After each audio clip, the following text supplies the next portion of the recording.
Friends, कैसे हैं आप सब। आई होप आप लोग अच्छे होंगे। आज हम लोग देखेंगे 5G फ़ोन के अंदर जो मीडिया टेक है, मीडिया टेक का जो 5G फ़ोन आ रहा है जिसमें हमारा ये ट्रांसीवर लग के आ रहा है MT6190MV। ठीक है, जिस भी 5G फ़ोन के अंदर ये ट्रांसीवर लग के आएगा, इसके लिए मैं एक छोटा सा सोल्यूशन दे रहा हूँ जिससे आपको नेटवर्क रिपेयर करने में थोड़ा हेल्प मिलेगा। क्योंकि अगर आप नेटवर्क रिपेयर करते हो तो शॉर्ट टर्म में कई बार क्या होता है, कम से कम टाइम में आप उसे रिपेयर करना चाहते हैं अगर, तो थोड़ा सा आपको यहाँ पे ध्यान देना पड़ेगा। एक छोटा सा सोल्यूशन मैं आपको दूंगा इसमें, जिससे आप उसे देख के प्रॉब्लम सॉल्व कर सकते हैं अगर प्रॉब्लम वहाँ से रहा तो। क्योंकि इस फ़ोन में ही नहीं, जितने भी मीडियाटेक के फ़ोन हैं सबके अंदर ये चीज़ें होती हैं इसी तरह से। तो इस मीडियाटेक का हम एक बार यहाँ पे लेआउट और स्कीमेटिक ओपन कर रखे हुए हैं। ठीक है, आपको यहाँ पे हम इस ट्रांसीवर को देखो, आप प्रॉब्लम आता है, नो सर्विस रहता है या फिर बेसबैंड अननोन रहता है। आपका ये दो केस आएगा, नो सर्विस होगा या बेसबैंड अननोन होगा। तो आप इस ट्रांसीवर को चेंज करते हो। इसको चेंज करने के बाद भी अगर आपका काम नहीं होता है तो फिर आप परेशान हो जाते हो और आप ये सब आईसी को चेंज करना शुरू कर देते हो। 5G आईसी, 4G का लोअर बैंड आईसी और पीछे जो हमारा हायर बैंड और मिडिल लोअर बैंड आईसी है उनको चेंज करना शुरू कर देते हो आप। तो आपको पहले ये समझना है कि RFIC पहले टच नहीं करनी है, पहले ट्रांस रिसीवर चेक करनी है। और एक चीज़ याद रखना, ट्रांस रिसीवर के बाद आपको ट्रांस रिसीवर की वोल्टेज और फ़ोन के सेटिंग में, सिम सेटिंग में लिस्ट जनरेट हो रही है नहीं हो रही है, ये दो चीज़ जानना होता है। ठीक है, अब कई बार इसके अंदर एक वोल्टेज मिस हो जाती है जिसको हम आज बताने वाले हैं। इसी के लिए ये वीडियो क्रिएट कर रहा हूँ मैं। सभी मीडियाटेक के अंदर इस ट्रांस रिसीवर के अंदर एक वोल्टेज आती है, वो वोल्टेज बहुत इंपॉर्टेंट होता है। उस वोल्टेज के बिना ये ट्रांस रिसीवर ऑफ हो जाएगा और बेसबैंड भी अननोन हो जाएगा फ़ोन का। ठीक है, तो मैं दिखाता हूँ वो वोल्टेज कहाँ पे है।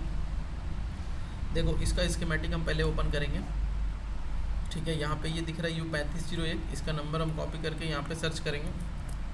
देखिए, सभी मीडियाटेक के अंदर ये ट्रांस रिसीवर आपको जब दिखेगा 5G के अंदर, तो आपको इसमें जो ये पावर दिख रहा है, यहाँ पे पूरा पावर का सेक्शन दिख रहा है। ठीक है, तो इस पावर के सेक्शन में आपको एक चीज़ दिखेगा, यहाँ पे देखो पावर लिखा हुआ है। अगर हम इसको यहाँ पे ड्रॉ कर देते हैं तो यहाँ पे आपको पावर दिख रहा है,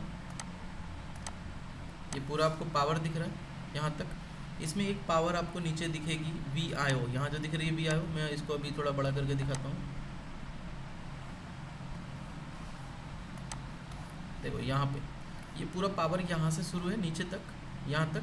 अब आपको यहाँ पे एक VIO दिखेगा, यहाँ जो दिख रहा है VIO, ये जो पावर दिख रहा है ना VIO, ये वो वाली पावर नहीं है। VIO 18 PMU नहीं है ये। ठीक है, पहली चीज़ तो ये समझ लो आप, ये ऑलवेज वोल्टेज वाली जो VIO 18 PMU होती है वो नहीं है। ठीक है, अब ये आता कहाँ से है इसको समझेंगे। ये वोल्टेज के प्रॉब्लम की वजह से फ़ोन आपका बेसबैंड अननोन में चला जाएगा और नेटवर्क आईसी आप चेंज भी कर दोगे, ये आईसी आप चेंज भी कर दोगे, फिर भी आपका नेटवर्क सॉल्व नहीं होगा। तो मैं सबसे पहले आपको यही सजेस्ट करूँगा कि इन सभी वोल्टेज की पैड वैल्यू भी चेक करेंगे आप। पैड वैल्यू मतलब रीडिंग, कि सभी पे GR आ रही है नहीं आ रही है, ऐसा कंपलसरी है। क्यों कंपलसरी है? क्योंकि ये सभी वोल्टेज डायरेक्ट कहीं से नहीं आ रही हैं। इस तरह से सेंसर पैड लगा लगा कि एक ही वोल्टेज को 5-5 भाग में ऐसे इस तरह से बनाया गया है।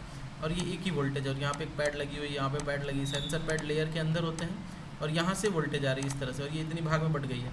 तो कहीं से भी अगर ब्रेक होता है फिजिकल डैमेज या वाटर डैमेज में, तो सिग्नल्स जरूर यहाँ पर ट्रैक जरूर ओपन हो जाएंगे और वोल्टेज मिलनी बंद हो जाएगी। ठीक है, तो आपको पूरी पावर लाइन की पैड वैल्यू लेनी पड़ती है और उसके बाद आपको जो है VIO 18 लाइन जो दिख रही है, PMU लाइन नहीं है वो, इस VIO लाइन को चेक करना होता है।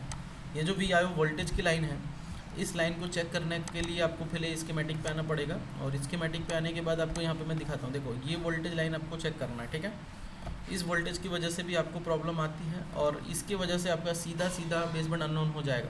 और फ़ोन में अगर बेसबैंड अननोन नहीं भी है तो भी आप इस वोल्टेज को ज़रूर चेक करिए। ठीक है, तो ये वोल्टेज कहाँ से आता है, देखो इसको कॉपी करेंगे हम और सर्च करेंगे। तो देखो, ये वोल्टेज इस पैड से कन्वर्ट होके आ रहा है। तो ये पैड का पहले का जो वोल्टेज का नाम है वो क्या है, VRFIO 18 एक्सटर्नल, और यही वोल्टेज एक और पैड से कन्वर्ट होकर VDD 18DR डिजिटल RF बन रही है। ठीक है, तो ये जो वोल्टेज है ये कहाँ से आ रही है, तो इसको हम सर्च करेंगे। तो ये वोल्टेज बता रहा है कि यहाँ VMIPI, अगर हम यहाँ पे क्लिक करें तो देखो यहाँ पे लिख रहा है ना VMIPI FE, उसी वोल्टेज को बनाया गया बोल रहा है।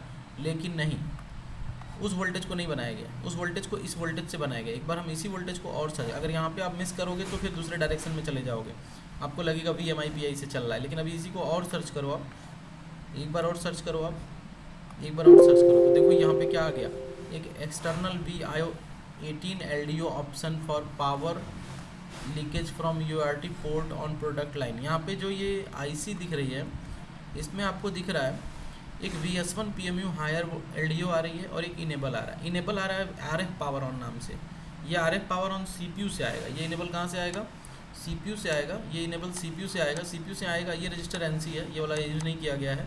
जो एक्सटर्नल PMIC EN1 है ये पावर IC से आता है, ये यूज़ नहीं किया गया है। CPU से इनेबल आएगा। ये रजिस्टर आपका अगर डैमेज हुआ तो ये वोल्टेज मिस हो जाएगी, और ये जो वोल्टेज है यही वोल्टेज तो VIO में कन्वर्ट हुई है वहाँ पे पैड से, तो वो वोल्टेज VIO18 जो है वो आपकी मिस हो जाएगी और आपका नो सर्विस में चला जाएगा फ़ोन, बेसबैंड अननोन में चला जाएगा फ़ोन। तो आपको ये ध्यान देना है कि ये आ रहा है नहीं आ रहा है RF पावर इनेबल, और इस LDO को इनेबल करके आउटपुट बना रहा है नहीं बना रहा है। तो ये LDO कहाँ लगा हुआ है दिखाते हैं आपको। तो इस LDO का नंबर कॉपी करेंगे, हम सर्च करेंगे, बोर्ड के कॉर्नर पर होता है ये एक साइड में, इस वजह से इसके डैमेज होने के चांसेस होते हैं। देखो यहाँ पे होल्स, स्क्रू होल के बगल में अगर हम यहाँ पे देखें तो ये स्क्रू होल के बगल में दिख रहा है। अब इसमें ज़्यादातर वाटर डैमेज होती है। देखो यहाँ पे भी वाटर डैमेज है, इस कंपोनेंट में भी देखो यहाँ पे वाटर डैमेज दिख रही है, ठीक है। तो इसकी वजह से यहाँ पे वाटर लीकेज की वजह से, वाटर अगर यहाँ पे फ्लो हो जाएगा तो इसकी वजह से ये जो हमारा LDO कंपोनेंट है ये कंपोनेंट शॉर्ट हो जाता है या फॉल्टी हो जाता है, या इसका इनेबल लाइन का रजिस्टर गल जाता है, ठीक है। तो उसकी वजह से क्या होता है कि ये आउटपुट नहीं बनाएगा, और ये आउटपुट नहीं बनाएगा तो VMIPI नहीं बनेगी। जो अभी हमने देखा इसी वोल्टेज को कन्वर्ट कर लिया है वो VMIPI में, और VMIPI वोल्टेज सभी RF की वोल्टेज होती है, IO वोल्टेज वो बंद हो जाएगी, और ट्रांसीवर की भी IO वोल्टेज बंद हो जाएगी। तो आपका फ़ोन जो है बेसबैंड अननोन में चला जाएगा और आपका फ़ोन नेटवर्क रिपेयर नहीं कर पाओगे आप, अगर आप इस सर्किट को, छोटी सर्किट को नहीं समझोगे तो, ठीक है। तो आपको ये ध्यान देना है कि ये एक छोटा सा सर्किट है सभी 5G के अंदर। अगर किसी और 5G की आप बात करो और उसमें भी ढूंढो VIO लाइन को तो उसमें भी आपको ये IC दिखेगी। तो जितने भी मीडियाटेक के फ़ोन हैं सबके अंदर ये IC आपको दिखेगी। एक बार, मेरे कहने का मतलब है कि एक बार आप इस सर्किट को भी ध्यान में दो IC चेंज करने से पहले, क्योंकि अब IC चेंज करते हो काम नहीं होता है तो आप घबरा से जाते हो।